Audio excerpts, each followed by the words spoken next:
సార్వత్రిక ఎన్నికల ఓట్ల లెక్కింపుపై ఈటీవీ ప్రత్యేక చర్చా కార్యక్రమాన్ని ప్రత్యక్ష ప్రసారంలో చూద్దాం.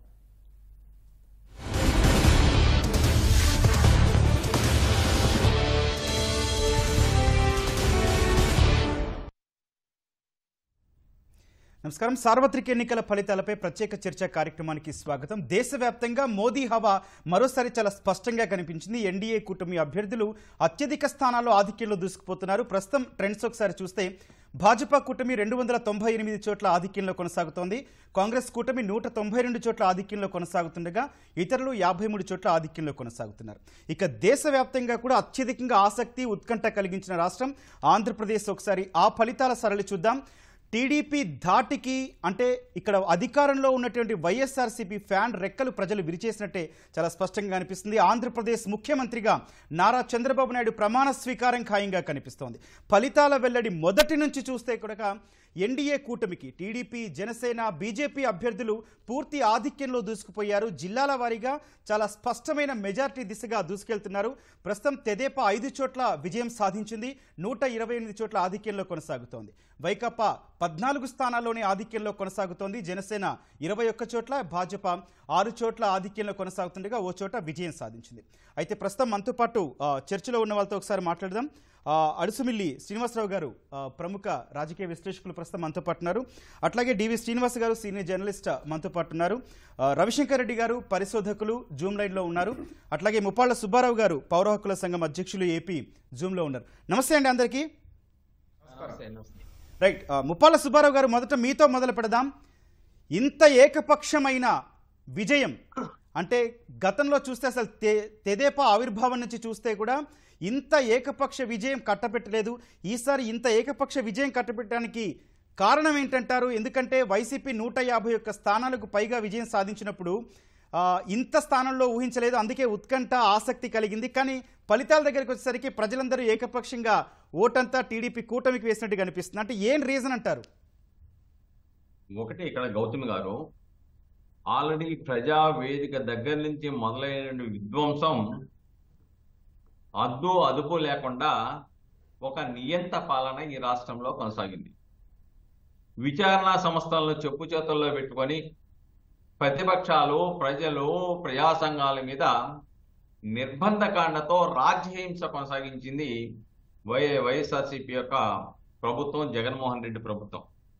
అంతేకాకుండా ఎన్నికల్లో కూడా చూడండి, ఓటింగ్ వేసిన తర్వాత కూడా గత ఎన్నికలకి ఈ ఎన్నికలకి తేడా చూస్తే ఓట్లు వేసిన తర్వాత కూడా ఓటరు నేను ఫలానా వాళ్ళకు ఓటేశానని చెప్పడానికి కూడా భయానక పరిస్థితుల్లో చెప్పాల.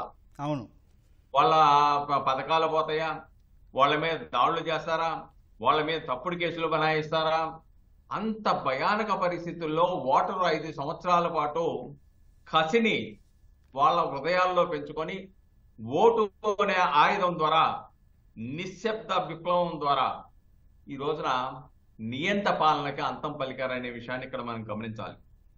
ఇది ఒకటే కాదండి, చివరికి ఇంకోటి కూడా. ఇప్పుడైతే వాళ్ళు ఏమంటున్నారు, 29 ఎస్సీ సీట్లు ఉన్నాయి, ఎమ్మెల్యేలు 7 ఎస్టీ సీట్లు ఉన్నాయి. కాబట్టి మొత్తం గతంలో మేము 34 సీట్లు దళితులది, మా ఆదివాసీలకు సంబంధించిన సీట్లు మాకు వచ్చినాయి కాబట్టి దళితులు మా వైపు ఉన్నారనుకున్నారు. ఈ రోజున దళిత్ సుధాకర్ దగ్గర నుంచి వీధి సుబ్రహ్మణ్యం వరకు, అలానే శిరోమండలం వరకు ఏ విధంగా అయితే జరిగిందో ఈ సంఘటనలన్నీ కూడా దళిత వ్యతిరేకి జగన్మోహన్ రెడ్డి అని చెప్పేసి ఈ రోజున ఆ స్థానాలు వాళ్ళకి దక్కకుండా చేశారనే విషయాన్ని ఇక్కడ మనం గమనించాలి. ఎన్నికల దగ్గర పడ్డాక 10 వారం రోజుల్లో మరొక కొత్త ఎజెండా వచ్చిన విషయాన్ని ఇక్కడ మనం గమనించాలి. ప్రజల ఆస్తులకు భద్రత లేదు.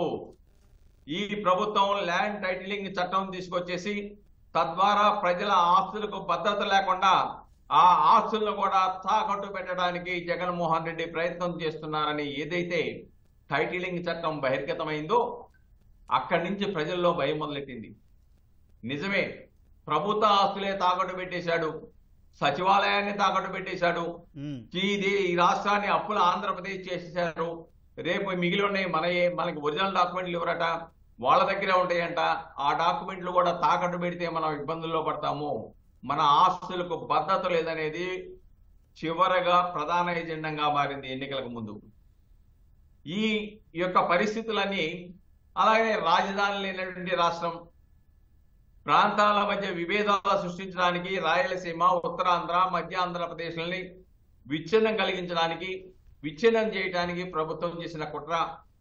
ప్రభుత్వం ఇచ్చిన వాగ్దానాలను అమలు చేయమని అడిగితే వాళ్ళ మీద నిర్బంధకాండ, భావ వ్యక్తీకరణ స్వేచ్ఛ లేదు, స్టేట్ స్పాన్సర్డ్ టెర్రరిజాన్ని ఈ రాష్ట్రంలో పెంచి పోషించాడు. ఇవన్నీ చూసిన తర్వాత ఇటువంటి నియంతకు అంతం పలకకపోతే ప్రజాస్వామిక వ్యవస్థకు మనుగడ ఉండదు, యువతకు ఉద్యోగాలు ఉండవు, రాష్ట్ర అభివృద్ధి ఉండదు, పోలవరం ప్రాజెక్టులు ఉండదు, రాష్ట్రానికి రాజధాని ఉండదు. కాబట్టి ఇతన్ని అంతమొందించాలి రాజకీయంగా అని చెప్పేసి ప్రభుత్వం నిశ్శబ్ద విప్లవం ద్వారా తమ ఓటు అనే ఆయుధాన్ని ఉపయోగించేసి జగన్మోహన్ రెడ్డికి గుణపాఠం చెప్పారు. ఎంత ప్రమాదమైన గుణపాఠం అంటే, ఆయన 9వ తారీఖు పాపం బొత్స సత్యనారాయణ గారు విశాఖపట్నంలో ప్రమాణ స్వీకారం చేస్తారన్నారు. అంటే ఎంత ఆక్రోశం! ప్రజలు ఏం మాట్లాడలేదు కదా, నిశ్శబ్దంగా మాకే ఓట్లేశారని చెప్పేసి భ్రమ, ఎస్సీలు మాకు వస్తారనే భ్రమ, లేకపోతే మైనారిటీస్ మాకేస్తారనే భ్రమ. ఈ భ్రమలన్నింటిని కూడా ఎన్నికల ఓటరు తన ఓటు అనే ఆయుధం. ఈ రోజున అసెంబ్లీలో ప్రతిపక్ష హోదా కూడా లేనటువంటి పరిస్థితికి నెట్టబడ్డారంటే, మనం అనుకున్నాం అనేక పర్యాయాల చర్చల్లో కూడా, నియంత పాలన ఎక్కువ కాలం కొనసాగదు, హిట్లర్, ముసోలిన్ వాళ్ళని ప్రపంచ చరిత్రలో స్పష్టంగా మనకు కనబడతా ఉన్నారు, ఆ జాతికే ఈయన కూడా చెందుతాడు అని చెప్పేసి మనం అనుకున్నాం. అదే ఈ రోజు జరిగింది. ప్రభుత్వానికి, అదే నియంత ప్రభుత్వాన్ని రాష్ట్రపతిలో తృణప్రాయంగా మీరు ఉండటానికి అర్హత లేదు అని చెప్పేసి, అంతేకాకుండా చంద్రబాబు నాయుడు గారు గతంలో అసెంబ్లీలో ఒక ప్రమాణం చేశాడు, నేను మీ యొక్క కౌరవ పాలనలో, కౌరవ లేక అసెంబ్లీలో నేను ఉండను, నేను ముఖ్యమంత్రిగానే ఈ యొక్క అసెంబ్లీలో అడుగు పెడతా అన్నాడు. ఆ మాట ప్రకారం ఈ రోజున సుబ్బారావు గారు చరిత్రలో ఎప్పుడూ లేని విధంగా సీట్లు సంపాదించి ఈ రోజున ముఖ్యమంత్రిగా ప్రమాణ స్వీకారం చేస్తాను. అంతేకాదండి, టైటిలింగ్ యాక్ట్ ని నేను అధికారంలోకి వచ్చిన తర్వాత 2వ సిగ్నేచర్ చాలా ప్రధాన పాత్ర పోషించిందండి టైటిలింగ్ యాక్ట్, రద్దు చేస్తా అని చెప్పాడు. ఇవన్నీ కూడా ఈ రోజున కూటమి మీద ప్రజలు, ఈ రాష్ట్ర అభివృద్ధికి దోహదపడే వ్యక్తి ఎవరైనా ఉన్నారంటే చంద్రబాబు నాయుడే. ఆ పాయింటే మాట్లాడదాం. పాజిటివ్ థింకింగ్ తో వేసిన ఓటుగా దీన్ని మనం గుర్తించాలి. అడిసిమిల్లి శ్రీనివాసరావు గారు, సార్, సంక్రాంతి కన్నా ముందే అభ్యర్థులని ప్రకటన, అట్లాగే కూటమి కలుస్తుంది అని చెప్పి అన్నప్పుడు దుష్ట కూటమి అనడం కానీ, లేకపోతే దత్తపుత్రుడు అని పవన్ కళ్యాణ్ని ఆరోపణలు చేయడం కానీ, ఇట్లాంటివి కావచ్చు. కానీ ప్రజలు చూస్తే ఇప్పుడు తెదేపానే కాదు, తెదేపా చివరి నిమిషంలో సీటు కేటాయించిన రఘురామకృష్ణరాజు వంటి వాళ్ళు కూడా ఈరోజు ఆధిక్యంలో దూసుకుపోతున్న పరిస్థితి. అంటే ఒక పక్కన జగనేమో దాన్ని చతుష్టయం అనడం కానీ, ఇట్లాంటి పోలికలు పోలిస్తే ప్రజలు ఆశీర్వదించిన పరిస్థితి. ఈ పరిణామాన్ని ఎలా చూడాలంటారు? అందరికీ నమస్కారం అండి. ఇక్కడ మీకు జగన్మోహన్ రెడ్డి ఈ ఘోర పరాజయం, పరాభవానికి స్వయంగా ఆయనే కారణం అండి. ఎందుకంటే స్వయంకృతం. ఎందుకంటే అర్ధరాజ్యం ఇస్తే అడుక్కుని చిప్ప కడిగి దాచిపెట్టుకున్నట్టు అతను పరిపాలన చేశాడు. చేతకాన్ని చవట దద్దమ్మ పరిపాలన చేసి, రాజ్యాంగ చట్ట ఉల్లంఘనలు చేసి, కోర్టాదేశాలు బేఖాతరు చేసిన వాడికి ఇదే పరాభవం జరుగుద్ది. 1. 2, చంద్రబాబు నాయుడు గారు లాంటి లెజెండరీ పొలిటీషియన్ అసెంబ్లీలో ఆయన్ని అవమానించిన తీరు, ఆయన కుటుంబాన్ని అవమానించిన తీరు ప్రజలు హర్షించలేదండి. ఎందుకంటే వాళ్ళు సొంతంగా వాళ్ళు పర్సనల్గా తీసుకున్నారు. అటువంటి రాగద్వేషాలకు అతీతంగా, దూషణ భూషణ తిరస్కారాలకు అతీతంగా ఉండే చంద్రబాబు నాయుడు గారు ఆయన బ్రేక్ అయిపోయాడు. వీళ్ళ దుర్మార్గమైన, హేయమైన, జుగుప్సాకరమైన భాష ఆయన వినలేకపోయాడు. ఆయన వంటి వ్యక్తి బ్రేక్ అయిపోవడం అనేటువంటిది అందరి మనసు కలిసివేసిందండి. ఇక ఆయన జగన్మోహన్ రెడ్డి కావాలి, రావాలి అనుకున్న ఏ వర్గాలు అయితే కోరుకున్నాయో వాళ్ళందరినీ కూడా వేటాడాడు, వేధించాడు, వధించాడండి వాళ్ళందరినీ.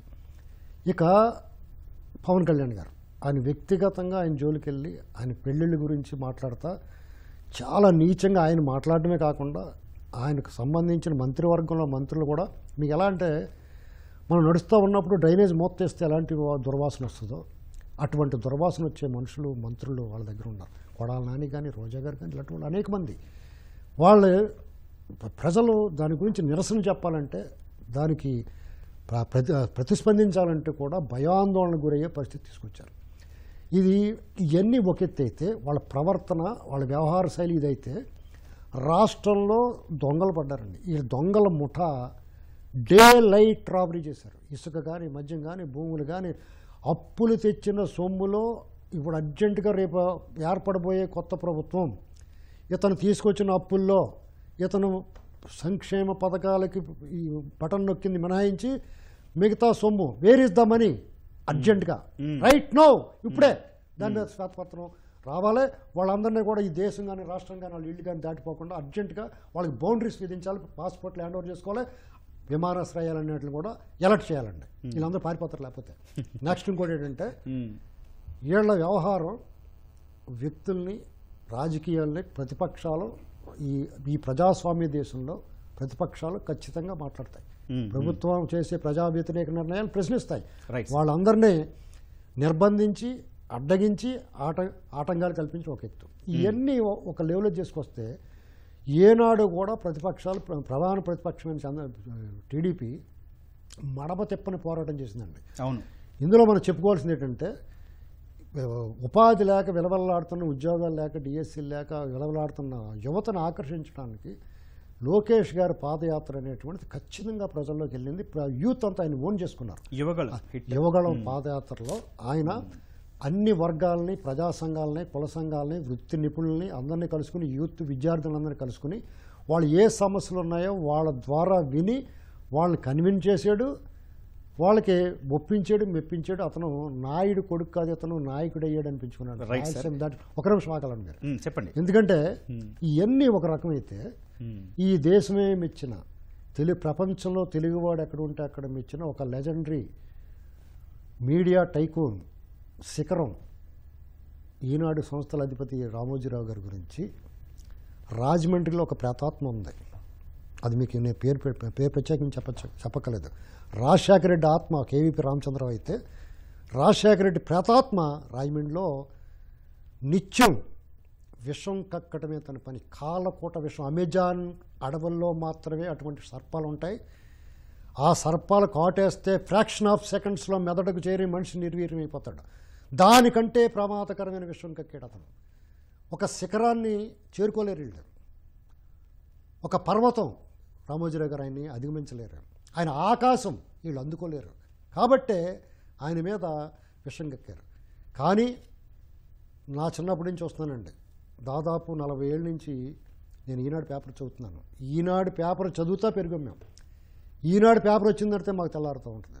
ఈనాడు సూర్యోదయం కాకపోతే ఈనాడు పేపర్ మా బొమ్మ ముందు ఉండి ప్రజల తరపున స్వర కరవాలం అన్నట్టే అక్షర కరవాలం. అది ఎక్కడైతే తప్పు ఉందో, దుర్మార్గం ఉందో తన పర భేదం లేకుండా చీల్చి చెండాడిన ఆ కరవాలని తుప్పు పట్టిస్తారా మీరు? తుప్పు పట్టించగలరా మీరు? నిప్పుకు చెదపట్టించగలరా మీరు? ప్రజలందరూ కూడా జగన్మోహన్ రెడ్డి నమ్ముతారో నమ్మనో తెలియదు. ఈ దేశంలో చాలా గొప్ప నాయకుడు అనుకున్నాడు నమ్ముతారు. ఈనాడు నమ్ముతారు.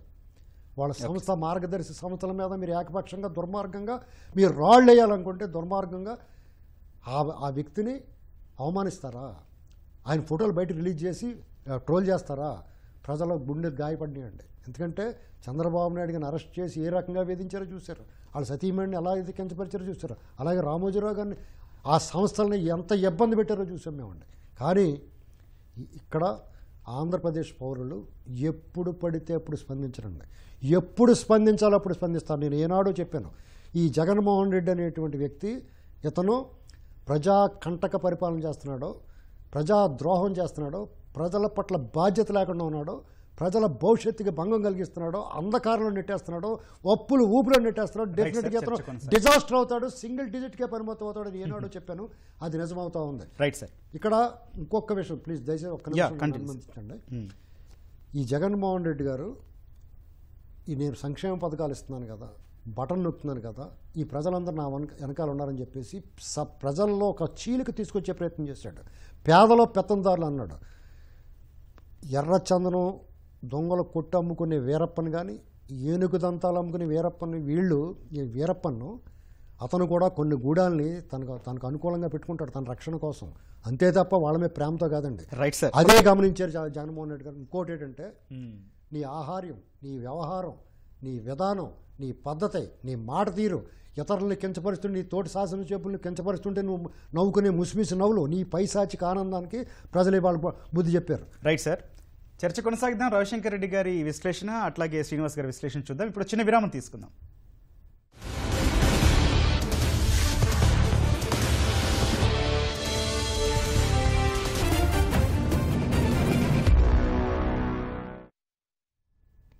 చర్చకు తిరిగి స్వాగతం. ఇక ఫలితాల మొదటి నుంచి ఎటువంటి ఫలితాలు అయితే వెల్లడవుతున్నాయో చివరి దశకు వచ్చేసరికి కూడా అంతకు మించిన మెజారిటీలే కనిపిస్తున్న పరిస్థితి. ప్రస్తుతం ఒకసారి ట్రెండ్స్ చూద్దాం. మొత్తం ఆంధ్రప్రదేశ్లో 175 అసెంబ్లీ స్థానాలకు గాను తెదేపా 125 చోట్ల ఆధిక్యంలో కొనసాగుతుండగా 6 స్థానాలను తమ ఖాతాలో వేసుకుంది.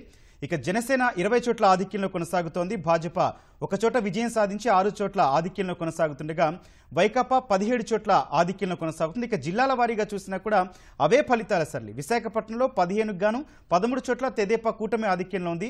విజయనగరంలో 9 ఆధిక్యంలో కొనసాగుతున్న పరిస్థితి ఉంది. అయితే ప్రస్తుతం రవిశంకర్ రెడ్డి గారితో మాట్లాడదాం. రవిశంకర్ రెడ్డి గారు, పార్లమెంటు స్థానాలను ఒకసారి పరిశీలిద్దాం సార్.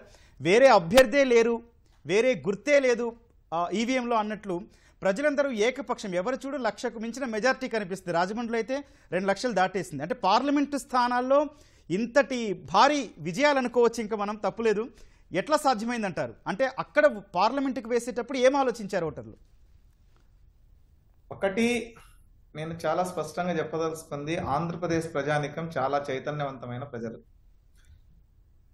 జగన్మోహన్ రెడ్డి తన నియంత పరిపాలన ద్వారా ఆంధ్రప్రదేశ్ ప్రజల స్వేచ్ఛని, ఆంధ్రప్రదేశ్ పౌరుల యొక్క వాక్ స్వాతంత్రాన్ని, బతికే స్వాతంత్రాన్ని హరించాలని ప్రయత్నం చేసినాడు. దీనికి ప్రజలు రిటర్న్ గిఫ్ట్ ఇచ్చినారు. ఇప్పుడు రిటర్న్ గిఫ్ట్, బలమైన రిటర్న్ గిఫ్ట్ ఇచ్చినారు, మామూలుగా కూడా కాదు. ఊడ్చి ఇసిరి పడేసినారు. రెండోది ఏమిటంటే, మనము ఎప్పుడు నియంత పరిపాలన వచ్చినా కూడా ఆంధ్రప్రదేశ్ ప్రజలు క్షమించరు, వాళ్ళని ఏ పరిస్థితుల్లోనూ అంగీకరించరు. ఇది చరిత్ర చెప్తున్నటువంటి సత్యం. ఇందిరాగాంధీ ఎమర్జెన్సీ పెట్టిన తర్వాత కూడా ఆంధ్రప్రదేశ్ ప్రజలు క్షమించలే. ఇందిరాగాంధీనే ఓడించినటువంటి నేల ఇది, ఈ తెలుగు నేల. కాబట్టి అట్లాంటి అనుభవాలని, చరిత్రని నేర్చుకోకుండా మేము రాజులం, మేము చెప్పిందే జరుగుతుంది, మేము బటన్ నొక్కి జనానికి డబ్బులు వేసినాము, కాబట్టి నేను 45 ఏళ్లకో 50 ఏళ్లకో పెన్షన్ ఇస్తున్నా, కాబట్టి 40 ఏళ్ళు నన్ను ముఖ్యమంత్రిగా 45 ఏళ్ల వయసులోనే ఉంచుతారు అన్న అహంకార పూరిత దుష్ట పరిపాలనకి చర్మగీతం పాడడంలో భాగంగానే ప్రజల తీర్పు ఉంది అని చెప్పి నేను చెప్పదలుచుకున్నా. ఇది అంటే సార్, పార్లమెంట్కి వచ్చేసరికి ఎన్నో అంశాలు ప్రభావితం చేస్తుంటాయి దేశవ్యాప్తంగా. అందులోనూ ఆంధ్రప్రదేశ్కి వచ్చేసరికి విభజన హామీలు కావచ్చు, లేకపోతే పోలవరం జాతీయ హోదా కావచ్చు. అంటే వైఎస్ఆర్సీపీ అభ్యర్థుల్ని అసలు దారుణంగా తిరస్కరించిన పరిస్థితి ఉన్నప్పుడు ఏ అంశాలు ఎక్కువగా ప్రభావం చూపించాయి అనుకోవాలి? నేను చెప్పదలుచుకుంది అదే. ఆంధ్రప్రదేశ్ లో ఉన్న వైసీపీ ఎంపీలకి వెన్నుముక ఉంది అని గాని, వాళ్ళకు చీము నెత్తురు ఉందని గాని రాష్ట్ర ప్రజలు అనుకోలే. వాళ్ళు వెన్నుముక లేని, చీము నెత్తురు లేని బానిసలు.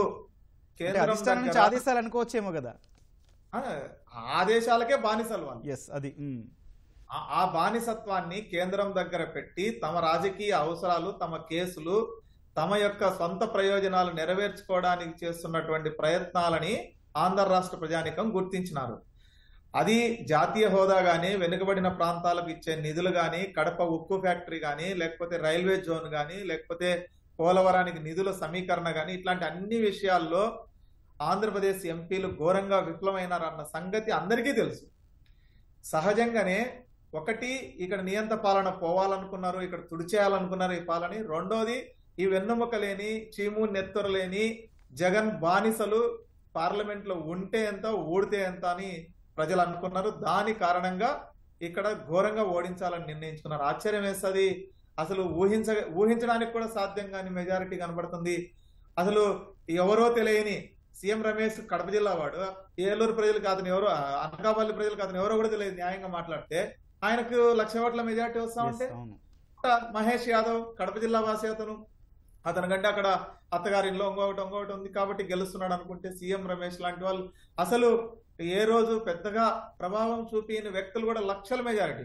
విజయనగరం, శ్రీకాకుళం, విశాఖపట్నం, లేకపోతే మచిలీపట్నం, విజయవాడ, గుంటూరు, లేకపోతే ఒంగోలు, నెల్లూరు, అనంతపురం, లేకపోతే హిందూపురం, ఏ ఊర్లో చూసినా లక్షల మెజార్టీ కనబడతా ఉంది.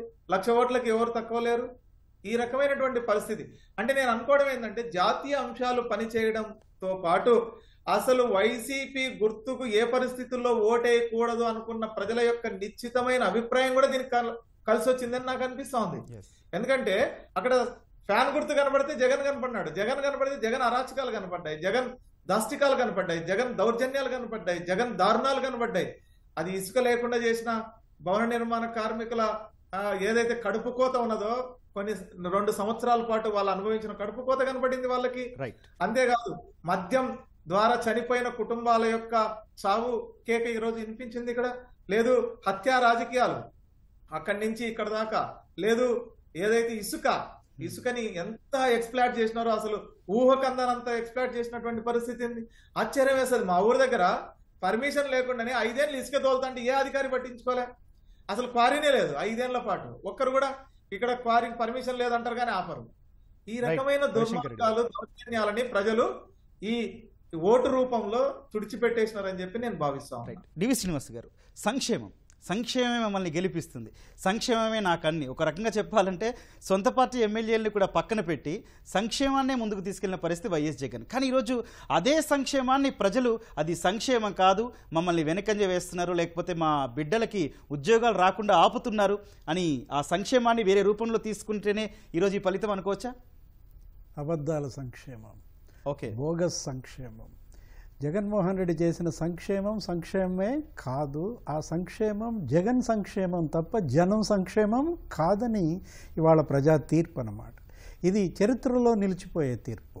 ఏది ప్రజలు దేన్నైనా సహిస్తారు కానీ పొగరు, అహం, బలుపు గనక పెరిగితే దించేస్తారు, అణిచేస్తారు, నెత్తికెక్కిన కళ్ళని కిందకి దించుతారు అన్నమాట. చరిత్రలో నిలిచిపోయే తీర్పు అంటోంది. అందుకే ఆయన 130 బటన్లు నొక్కానన్నాడు. 13 సీట్లు ఇస్తున్నారా? 130 బటన్లు కనుక నొక్కినట్లయితే 130 సీట్లు ఇస్తారని పాపం ఆశించాడు.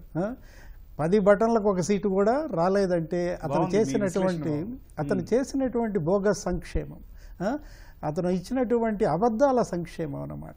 99% హామీలు అమలు చేశానంటాడు, 99% సీట్లు వాళ్ళకి ఇచ్చేశారు. ప్రజలు చాలా తెలివిగలరు, చాలా విఘ్నులు, అద్భుతమైన తీర్పు ఇచ్చారు అనమాట. ఇది చరిత్రలో నిలిచిపోయే తీర్పు అని ఇంకొకసారి అంటోంది దానికోసమే అనమాట. సంక్షేమం ప్రతి స్కీమ్లోనూ స్కామ్లే. ఏంటి మనం చూసాం జగనన్న కాలనీలు, దాన్ని మించిన అసలు స్కామ్ దేశంలోనే లేదండి. ఒక స్కీమ్ పేరుతో ఇంత పెద్ద స్కామ్ చేయొచ్చు అనే ఒక వినూత్న ట్రెండ్ని ఇతను కరప్షన్లో తీసుకొచ్చాడనమాట. ఏది భూములు 10 లక్షల భూమి 50 లక్షలకు కొంటారు, పంచుకుంటారు ఆ డబ్బులు, అది తీసుకువెళ్ళి వాళ్ళకి అంటగడతారు, అందులో ఇల్లు కట్టుకోమంటారు. జగనన్న ఇళ్ళ కాలనీలలోనే 10,000 కోట్ల స్కామ్ చేశారంటే స్కాములే ఇతని సంక్షేమం అన్నమాట. ఒక తాజా చూసి మళ్ళీ వద్దాం సార్. రైట్, జనసేన తన తొలి గెలుపు నమోదు చేసింది. కూటమిలో భాగంగా జనసేన 19 చోట్ల ఆధిక్యంలో కొనసాగుతుండగా ఓ చోట విజయం సాధించింది. భాజపా ఇప్పటికే ఓ స్థానాన్ని తమ ఖాతాలో వేసుకుంది. మిగిలిన 7 చోట్ల ఆధిక్యంలో కొనసాగుతుంది. అటు తెదేపా ప్రభంజనం కొనసాగుతోంది, 10 చోట్ల విజయాన్ని తమ ఖాతాలో వేసుకుని 121 చోట్ల ఆధిక్యంలో కొనసాగుతోంది. రైట్, శ్రీనివాస్ గారు కంటిన్యూ. వైద్యంలో నేను ఒక పెద్ద సంస్కరణలు తెచ్చానంటాడు, మెడికల్ కాలేజీలు ఇన్ని పెట్టానంటాడు, అన్నీ అబద్ధాలే అనమాట. ఆరోగ్యశ్రీ బిల్లులు మీకు తెలుసు 1,500 కోట్లు. ఇప్పుడు ఆరోగ్యశ్రీ సేవలు అందట్లేదు, ఆపేశారు అసోసియేషన్స్ అన్నీ కూడా. అంటే ఆరోగ్యశ్రీ ట్రస్ట్ డబ్బులు కూడా మళ్ళించారా? ఏ విధంగా ఇతను దారి మళ్లించాడు అనేది మనకి ఆ బోగస్ సంక్షేమంలోనే కనపడుతోందన్నమాట. పింఛను ఎంత మోసం చేశాడండి. ఎలక్షన్ ముందు కూడా దాన్ని రాజకీయం చేసిన పరిస్థితి. రైట్, ఒక బిగ్ బ్రేకింగ్ చూస్తున్నాం. మంగళగిరి నుంచి నారా లోకేష్ విజయ దుందుబి మోగించారు. గతంలో ఇదే మంగళగిరి నుంచి ఓడిపోయారు అంటూ కూడా సాక్షాత్తు అసెంబ్లీలో జగన్ కావచ్చు, క్యాబినెట్ మినిస్టర్స్ కావచ్చు, లేకపోతే వైఎస్ఆర్సీపీ నాయకులు ప్రతి ఒక్కరూ కూడా హేళన చేశారు, ట్రోల్స్ చేశారు. కానీ ఈరోజు ప్రజలు వాటన్నిటినీ పరిగణలోకి తీసుకున్నారు. మంగళగిరి నుంచి నారా లోకేష్ని భారీ మెజార్టీతో గెలిపించిన పరిస్థితి. ఇక్కడ ఏ మాత్రం ఎత్తులు పనిచేయలేదు వైఎస్ఆర్సీపీ. మొదటి నుంచి కూడా కుల సమీకరణాలు కావచ్చు, లేకపోతే పోల్ మేనేజ్మెంట్ కావచ్చు, ఇలా రకరకాలుగా ఎన్ని ప్రయత్నాలు చేసినా కూడా ప్రజలు నిర్ద్వందంగా తిరస్కరించిన పరిస్థితి. అట్లాగే యువ గళన్ని ఇప్పటికే భారీ హిట్ చేశారు. అదేవిధంగా యువ నాయకుడిని మంగళగిరి నుంచి భారీ మెజార్టీతో గెలిపించిన పరిస్థితి. Right sir. వైద్యంలో చేసినవన్నీ స్కాములే. నాడు నేడు పేరుతో వేల కోట్ల స్కామ్ చేశారు. శిథిలమైపోతున్నాయి, పడిపోతున్నాయి అక్కడ ఉన్నటువంటి బిల్డింగ్లు ఇల్లు కట్టినాయి అన్నమాట. విద్యారంగంలో సంస్కరణలు తెచ్చానంటాడు, టీచర్లనేమో మందు షాపుల ముందు క్యూలో పెడతాడు, టీచర్లని స్టేషన్లలో నిర్బంధిస్తాడు. వాళ్ళకి ఇవ్వాల్సినటువంటి సిపిఎస్ రద్దు చేస్తానన్న హామీ, ఆ సిపిఎస్ రద్దు చేయకపోగా వాళ్ళని నిర్బంధం, వాళ్ళ పైన కేసులు మనం చూసాం. ఏ విధంగా టీచర్లను హెరాస్ చేశారో. 30,000 కోట్ల రూపాయలు బకాయిలు ఉద్యోగులకు పెట్టాడు. ఇదా ఉద్యోగ మిత్ర ప్రభుత్వం, ఉద్యోగ శత్రు ప్రభుత్వమా? దీన్ని ఎలా చూస్తాం? ఫ్రెండ్లీ ఎంప్లాయీ గవర్నమెంట్స్ ఇన్నేళ్లుగా మనం చూసాం. మొట్టమొదటిసారి జగన్మోహన్ రెడ్డి యాంటీ ఎంప్లాయీ గవర్నమెంట్ని తీసుకొచ్చినటువంటి పరిస్థితి అన్నమాట. విద్యా రంగంలో పెద్ద ఎత్తున అవినీతికి పాల్పడ్డాడు. నాడు నేడు పేరుతో కట్టిన బిల్డింగులన్నీ కూడా శిథిలమైపోతున్నట్టున్నాయి. ప్రతి టీచర్ల బదిలీకి కూడా అవినీతికి పాల్పడిన చరిత్ర. చిక్కీ చిన్నపిల్లలు తినేటటువంటి ఆ వేరుశెనగ పల్లి చిక్కీలు కూడా అవినీతికి పాల్పడ్డాడు. ప్రతి స్కీములోనూ స్కాములే. అదే జగన్మోహన్ రెడ్డి సంక్షేమం. అతను జగన్మోహన్ రెడ్డి కాదు, జగన్ మోసపు రెడ్డి అని లోకేష్ బాబు చెప్పినటువంటి మాట నమ్మారు కాబట్టే ఇవాళ ప్రజలు ఇచ్చిన తీర్పు. Right sir, right. చర్చ కొనసాగిద్దాం. ఇప్పుడు చిన్న విరామం తీసుకుందాం.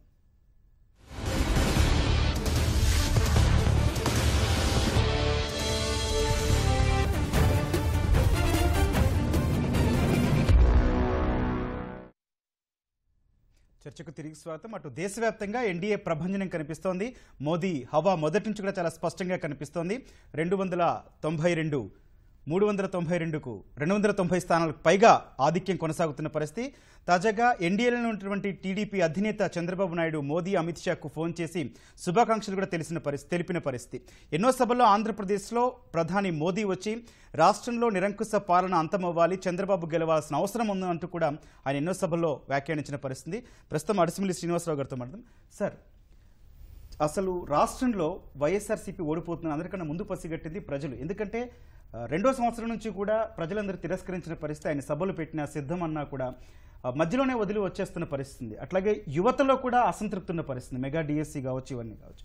సో ఈ రకంగా కూడా ప్రజలందరూ ఉన్న పరిస్థితుల్లో కొన్ని సర్వేలు, కొంతమంది జర్నలిస్టులు మాత్రం ఖచ్చితంగా జగనే గెలుస్తారు, భారీ మెజార్టీ, బంపర్ మెజార్టీ అంటూ కూడా వ్యాఖ్యానించిన పరిస్థితి. అంటే ఎందుకు ఇచ్చారనుకోవాలి? అసలు ఆ విశ్లేషణ ఎట్లా చూడాలంటారు? ఇది మీకు ఆరోగ్యకరమైన గాలి, నీరు ఉన్నట్టే వైరస్ కూడా ఉంటుందండి మన చుట్టూరు. ఇక్కడ ఆంధ్రప్రదేశ్లో జగన్మోహన్ రెడ్డి పరిపాలన స్టార్ట్ అయినప్పుడు ప్రకృతి కూడా సహించలేదు. ఆయన ప్రమాణ స్వీకారానికంటే ఒకరోజు ముందే ప్రకృతి బీభత్సం సృష్టించిందండి. అంతకు ముందే మర్రి చెన్నారెడ్డి గారు అబ్బాయి మర్రి శశిధర్ రెడ్డి గారు ఒక మాట చెప్పాడు. సీమాంధ్రకు పొంచి ఉన్న పెనుముప్పు జగన్మోహన్ రెడ్డి అని చెప్పాడు. మనం పెడచెవిని పెట్టామండి.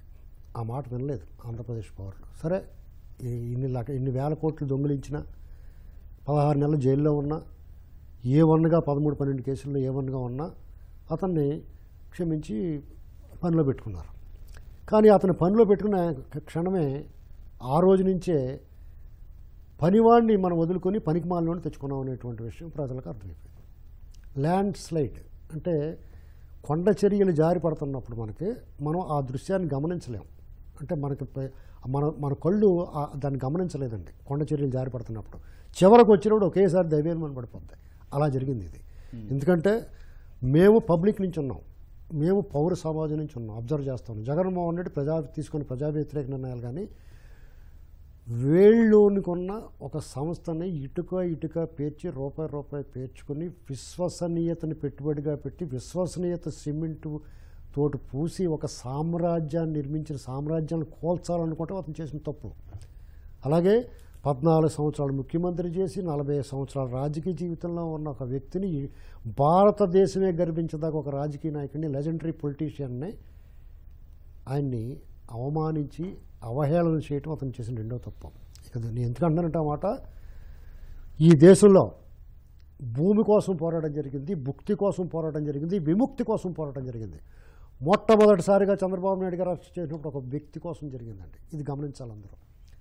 అలాగే అంతకుముందు అమరావతి ఇతను చేసిన దగ, వంచన, మోసం, కుట్ర ఎంత దారుణం అంటే రైతులు ప్రభుత్వంతో ఒప్పందం చేసుకుంటే ఒక రైతు భూమిని ఆరో ప్రాణంగా భావిస్తే ఆ ఆరో ప్రాణాన్ని తృణప్రాయంగా మీకు ప్రభుత్వానికి ఇచ్చేసి ఆత్మగౌరవం కోసం, తన తోటి ప్రజల ఆత్మవిశ్వాసం పెంచడం కోసం, నాకంటూ ఒక రాజధాని ఉందని దానికోసం వాళ్ళు తృణప్రాయంగా ఇచ్చేస్తే వాళ్ళని అవమానించి వాళ్ళ ఆహార్యాన్ని వ్యవహారాన్ని వాళ్ళు కట్టు బొట్టు తీరు మొత్తం కించపరిచి గేలు చేసి వాళ్ళందరినీ హింసించి రాళ్లతో కొట్టి రెక్కారు కూడా.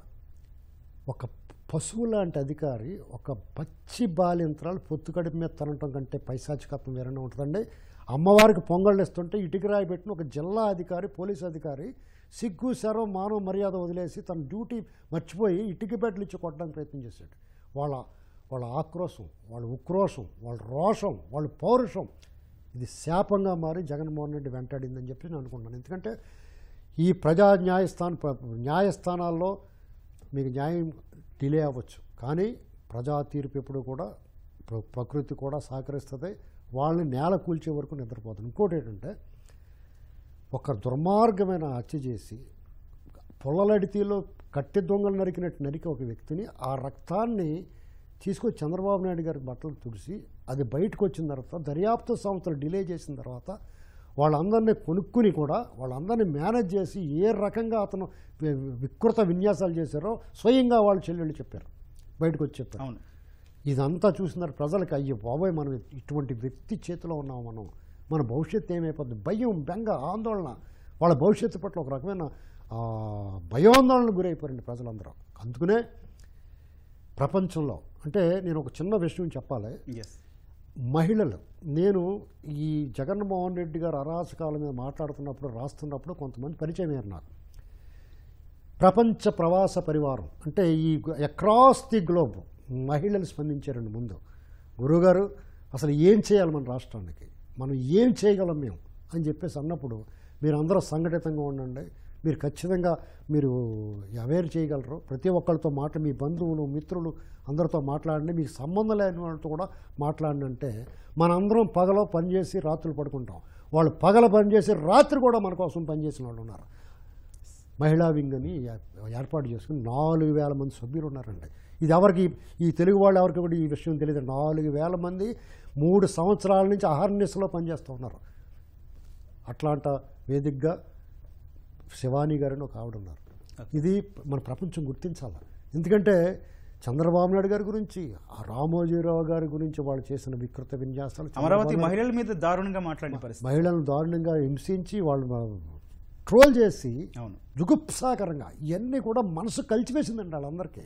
ఆయన అరెస్ట్ చేసినప్పుడు వాళ్ళు వ్యవహరించిన తీరు, ఆయన అంతమొందించేందుకు ప్రయత్నం చేయటం, అలాగే రఘురామకృష్ణరాజు గారు వాళ్ళ ఎంపీ అయి ఉండి నిత్యం ప్రజల కోసం మాట్లాడుతున్న వ్యక్తిని, ప్రజల మనసుల్లో ప్రజలు ఏమనుకుంటున్నారో ప్రజల గొంతే మాట్లాడుతున్న ఎంపీ రఘురామకృష్ణరాజు గారిని అత్యంత క్రూరంగా కస్టోడియల్ వైలెన్స్ అంటే రాజ్యమే రాజ్యహింస ప్రవేశపెడితే ఈ దేశంలో ఎవరికి ఒక ఎంపీకే దిక్కు లేకపోతే ఈ సామాన్య పౌరులకి మనకేంటి పరిస్థితి దేశంలో అనేటువంటిది, ఈ రాష్ట్రంలో అనేటువంటిది, ఈ వ్యవస్థలన్నీ కుళ్ళిపోయి పుచ్చిపోయి పురుగట్టేస్తే నిలుగల్లా దహించిపోతుంటే సామాన్యుడికి భయాందోళన వచ్చినాయండి. ఆ భయమే జగన్మోహన్ రెడ్డిని ఈ ప్రపంచంలోని ఈడీ అమీన్ లాంటి ఒక నియంత్రణ చూశారు, హిట్లర్ లాంటి నియంత్రణ చూశారు, అనేక మంది నియంత్రణ చూశారు, మనిషి మెదడుని ఫ్రిడ్జ్లో పెట్టి తినే నియంత్రణలు చూశారు. ఈ ప్రపంచ జగజ్జాతలు అనుకున్న అలెగ్జాండర్ కూడా కుప్పకూలిపోయిన పరిస్థితి చూసాం మనం. కాబట్టి మన దేశంలో రవి అస్తమించిన బ్రిటిష్ సామ్రాజ్యాన్ని గడగడలాంటి వాళ్ళని ఈ దేశాల నుంచి తరిమిన చరిత్ర ఉంది. ఈ గాలి, నీరు, ఈ నేల బానిసత్వంలో అనిపిస్తుంది మనకు మొదట్లో. కానీ స్వేచ్ఛ ఎప్పుడైనా సరే స్వేచ్ఛ అనేటువంటిది స్వేచ్ఛ కోల్పోయినప్పుడు మనకు స్వేచ్ఛ విలువ తెలుస్తుంది. అలాగే మనం దైవంగా భావించి, మన గురువుగా భావించి, మనం అభిమానించి, ప్రేమించి, అప్పుడప్పుడు కోపం ఉండొచ్చు, మనం విమర్శించవచ్చు. కానీ అటువంటి వ్యక్తులు చంద్రబాబు నాయుడు గారు, రామోజీరావు గారు ఇలాంటి వ్యక్తుల్ని మీరు వ్యక్తిత్వ హరణం చేసి అత్యంత హీనంగా ఇది రాబోయే రోజులు కూడా ఇది హెచ్చరికగా చెప్తా ఉన్నాను. ఎందుకంటే ఈ వైరస్గా మారి ఇదే సంస్థల్లో పనిచేసి రైట్ యశ్వంత్ చిమినాడు చూసాము. అంటే వాళ్ళు ఎనలిస్టులుగా ఉంటారు, ప్రొఫెసర్లుగా ఉంటారు, మెట్ల దగ్గర కట్ల బాబుల వామపక్ష భావజాలంతో కూడా ఉంటారు. Right, sir. మాజీ జడ్జిలు ఉంటారు, విశ్రాంతి అధికారులు ఉంటారు. వీళ్ళందరూ కూడా వైరస్ లాగా మారి ప్రజల మనసు కలుషితం చేస్తారు. వీళ్ళందరినీ క్వారంటైన్ చేయాలి. వైరస్ కరోనా వచ్చినప్పుడు ఎలాగైతే క్వారంటైన్ చేసామో అలా క్వారంటైన్ చేస్తే అంతకన్నా దారుణమైన శిక్ష అనుకోవచ్చు ఇది. రైట్, ముప్పాల సుబ్బారావు గారు, మీకు ప్రశ్న అండి. న్యాయస్థానాలు ఎన్నో సందర్భాల్లో మొట్టికాయలు వేసినా కూడా వైఎస్ఆర్సీపీ ప్రభుత్వం పెడచెవిన పెట్టిన సందర్భాలే అనేక. కానీ ఈరోజు ప్రజా న్యాయస్థానంలో దారుణ పరాభవం, దీన్ని ఎట్లా విశ్లేషిస్తారు? ఒకటండి, వైఎస్ఆర్సీపీ జగన్మోహన్ రెడ్డి నాయకత్వాన న్యాయమూర్తుల మీద కూడా అబాండాలు వేయటమే కాకుండా న్యాయమూర్తులను కూడా అవమానపరుస్తూ వాట్సాప్ల ద్వారా, సోషల్ మీడియా ద్వారా అమాస్పాలు అని ప్రస్తావించడమే కాకుండా అనేక మంది మీద కేసులు పెడతా ఉన్నారు, కిడ్నాపులు చేస్తూ ఉన్నారు. మేము వాళ్ళ యొక్క హక్కులను పరిరక్షించలేడానికి మా శక్తి చాలటం లేదని ఆవేదన చెందిన సంఘటన మనం చూసాం. ఇవన్నీ కాకుండా వీళ్ళు చేసినట్టు ఏవి కూడా న్యాయస్థానాల తీర్పులు కానీ చట్టాలు కానీ వీళ్ళ పరిధిలో లేకుండా మేము చెప్పిందే చట్టం, మేము ఎవరిని లెక్క చేయవలసిన అవసరం లేదని చెప్పేసి విచారణ సంస్థలను చెప్పు చేతుల్లో పెట్టుకొని ప్రతిపక్ష పార్టీ నాయకులనో, లేకుంటే చంద్రబాబు నాయుడు లాంటి వారినో, లేకపోతే అచ్చెన్నాయుడు లాంటి వాళ్ళనో, వివిధ వ్యక్తుల్ని ప్రతీకారం తీర్చుకున్న సంఘటన మనం చూసాం. అవును, చట్టాల పనికిరావు, అరెస్టే లక్ష్యంగా పెట్టుకున్నారు. చంద్రబాబు నాయుడు గారిని అరెస్ట్ చేసిన సంఘటనలో ఏం చెప్తున్నారు వాళ్ళు? మీకు ఆధారాలు ఏం న్యాయస్థానం అడిగితే ఆధారాలు లేవు, అనుమానంతో అరెస్ట్ చేశాము, ఇన్వెస్టిగేషన్ చేసిన తర్వాత ఆధారాలు న్యాయస్థానానికి ప్రొడ్యూస్ చేస్తామంటారు. అసలు సహజ న్యాయ సూత్రాలకి ఇంత దారుణంగా ఉల్లంఘించేసి ఒక నాయకుడి మీద ప్రతీకారం తెచ్చుకోవడానికి ఇంతకన్నా దారుణమైన అంశాలే ఉన్నాయా? ఆయన్ని 53 రోజులు జైల్లో పెడతావా? వివిధ రకాలుగా ఆయన్ని హింసించడానికి ప్రయత్నం చేస్తారా? అసలు ప్రజాస్వామిక వ్యవస్థ పునాదుల్నే పోకటేళ్లతో పెకిలించడానికి జగన్మోహన్ రెడ్డి ప్రయత్నం చేశారు. ఈ రోజున ప్రజాస్వామ్య వ్యవస్థకి 4వ స్తంభమైన నుండి పాత్రికేయ రంగాన్ని కూడా వదలలేదు కదా.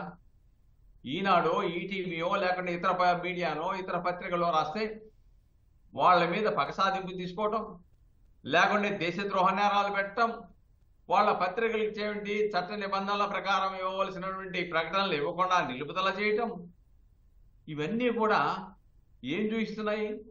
ఒక నియంత ఆలోచన, ఒక ముద్దాయిల ఆలోచన, ఒక ఆర్థిక నేరగాళ్ల యొక్క ఆలోచన, లేకపోతే ఒక ప్రాక్షనికుడి యొక్క ఆలోచనని స్పష్టంగా అక్కడ కనబరం చేస్తున్నాయి కదా. మాలాంటి వాళ్ళము జీవో నెంబర్ 1 ద్వారా తీసుకొచ్చి భావ వ్యక్తీకరణ స్వేచ్ఛను హరించి వేస్తున్నాడు, బ్రిటిష్ వాడు కూడా ఇటువంటి దారుణమైన జీవోలు తీసుకురాలేదని ఆందోళన చేస్తే మాలాంటి వాళ్ళ మీద కేసులు పెట్టి అరెస్ట్ చేసి రాత్రులు కూడా జైలు, పోలీస్ స్టేషన్లో ఉంచుతారా? చంద్రబాబు నాయుడు లాంటి వారు స్పందించి అసెంబ్లీలో ఆందోళన చేస్తే, న్యాయస్థానాన్ని ఆశ్రయిస్తే అప్పుడు బయటకు వదులుతారా? అంటే భావ వ్యక్తీకరణ స్వేచ్ఛను సైతం హరించి వేసేటువంటి పాలనని అంతమొందించడానికి ప్రజలు సంసిద్ధులై ఈ రోజున తగిన గుణపాఠం చెప్పారనే విషయాన్ని ఇక్కడ మనం గుర్తుంచుకోవాలి. అంతేకాకుండా గతంలో కూడా ఎందుకు వచ్చాడు అని చెప్పేసి కూడా మనం ఇక్కడ ప్రజలు మననం చేసుకున్నారు. ఆ రోజున శవ రాజకీయాల ద్వారా మా బాబాయిని చంపారు, మా తాతను చంపారు, మా తండ్రిని చంపారు, నన్ను చంపడానికి ప్రయత్నం చేశారని చెప్పేసి కళ్ళబొల్లి శవ రాజకీయాలు చేసి నారాసుర రక్త చరిత్ర లాంటివి రాయించేసి పెట్టిన తర్వాత సిబిఐ, ఎన్ఐఏ విచారణ చేసిన తర్వాత ఇదంతా అబద్ధము, ఇది జగన్నాటకం అని చెప్పేసి నిర్ధారణ అయిన తర్వాత ప్రజలు ఓహో శవ రాజకీయాలు చేయడంలో ఆరిచేసిన అంద్య జగన్మోహన్ రెడ్డి గారు అని చెప్పేసి కూడా ఈ సంఘటనలో గుర్తించాలని మనం ఇక్కడ గుర్తించుకోవాల్సిన అవసరం ఉంది. రవిశంకర్ రెడ్డి గారు, ఓట్ ట్రాన్స్ఫర్ ప్రధానంగా ఎన్డీఏ కూటమిలో టీడీపీ నుంచి జనసేనకు కావచ్చు, లేకపోతే బీజేపీ నుంచి టీడీపీ కావచ్చు, టీడీపీ నుంచి బీజేపీ కావచ్చు, ఓట్ ట్రాన్స్ఫర్ ఎలా జరిగింది అనుకుంటారు? బ్రీఫ్గా చెప్పండి సార్. ఇక్కడ ఏం స్పష్టంగా తెలుస్తుంది కదా, వచ్చిన ఫలితాలని బట్టి కనుక మనం అంచనా వేస్తే 100కి 100 పాళ్ళు 3 పార్టీల మధ్య ఓట్ ట్రాన్స్ఫర్ జరిగి తీరింది. 3 పార్టీల మధ్య ఓట్ ట్రాన్స్ఫర్ కాదు, వైసీపీ వెనకాల ఉన్న ఓట్ అంతా కూడా ఇటువైపుకు మళ్ళింది. వైసీపీ వెనకాల ఓటు ఉన్న కాదు, న్యూట్రల్ ఓట్ అంతా కూడా ఈ కూటమి వైపుకే వచ్చింది. ఆ రకంగా తెలుగుదేశం పార్టీ చేసినటువంటి ఏదైతే ప్రయత్నాలు ఉన్నాయో ఆ ప్రయత్నాలన్నీ విజయవంతమైనాయి. లేకపోతే మీరు చూస్తే ఈరోజు అసెంబ్లీల్లో భారీ మెజారిటీ కనబడుతుంది, పార్లమెంటు స్థానాల్లో భారీ మెజారిటీ కనబడుతుంది. అసలు కొన్ని సీట్లు వైసీపీ చాలా బలమైన సీట్లు అనుకొని వాటిల్లో ఖచ్చితంగా గెలుస్తుంది అనుకున్న సీట్లలో కూడా తుడిచిపెట్టకపోయింది. కడప లాంటి జిల్లాల్లో వైసీపీ కంచుకోట అని చెప్పుకునే చోట ఈరోజు కంచుకోటలన్నీ బద్దలైపోయి బీటలు వారిపోయి సుమారుగా 15-20 అడుగుల లోతుకు కూలిపోతున్నటువంటి పరిస్థితి కనపడతా ఉన్నది. ఇవన్నీ ఓట్ ట్రాన్స్ఫర్ చాలా విజయవంతంగా సమర్థవంతంగా 3 పార్టీల మధ్య, లేకపోతే అసలు ఆ ఓట్ ట్రాన్స్ఫర్ ఒకటే కాదు, మొత్తం ఓటింగ్ అంతా వన్ సైడ్ అయిపోయినటువంటి వన్ సైడ్ అయిపోయిన నేపథ్యంలో మనం ఉన్నాం. ఇది ఓట్ ట్రాన్స్ఫర్ ఇవన్నీ పెద్ద ఉపయోగకరం లేని మాటలు. వన్ సైడ్ ఓటు జరిగింది, ఈ రోజు వన్ సైడ్ ఎలక్షన్ జరిగింది, వన్ సైడ్ గెలుపు జరుగుతా ఉన్నది. ఇదంతా కూడా 100% జగన్మోహన్ రెడ్డి అవలంబించిన లేదు జగన్మోహన్ రెడ్డి ముఠా నాయకత్వాన జరిగినటువంటి దుష్ట పాలనని అంతం చేయడానికి ప్రజలిచ్చిన దుర్గమ్మ ఏదైతే చేసిందంటారో అట్లాంటి ఒక తీర్పుని ఈరోజు దుష్ట పాలన మీద ప్రజల తీర్పు ఇది, ప్రజల తిరుగుబాటు ఇది, ప్రజల నిజంగా ఓ పెత్తందారుని ఓడించడానికి ఐక్యంగా ప్రజలు చేసినటువంటి ఒక పెద్ద ప్రతిఘటన ఇది అని చెప్పి నేను చెప్పదలుచుకున్నాను. రైట్ సార్, చిన్న విరామం తర్వాత చర్చను కొనసాగిద్దాం.